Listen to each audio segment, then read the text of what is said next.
Merci pour cette question qui me permet de vous dire que on ne vous a pas attendu pour mettre en place des investissements et des financements pour les centres de santé. Alors, par contre, votre question, elle est intéressante puisque vous faites référence à des bus mobiles.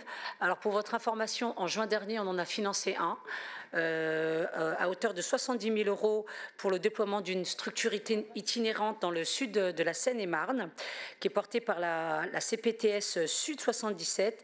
C'est un projet qui couvre 106 communes, dont 98 classées en ZIP+, et qui apporte une solution concrète aux usagers, comme vous le dites très justement, sans médecin traitant, sans suivi médical ou même de prévention, puisque effectivement on fait en sorte qu'il y ait beaucoup de prévention dans les financements qu'on apporte auprès des professionnels de santé. Et c'est un bus aussi qui permet de la téléconsultation. Donc on le fait en investissement, on le fait aussi, et là un chiffre que vous pouvez retenir, c'est 71,4 millions d'euros depuis 2016 pour près de 500 structures collectives. Vous faites référence à ceux qui n'ont pas d'offre de soins de proximité.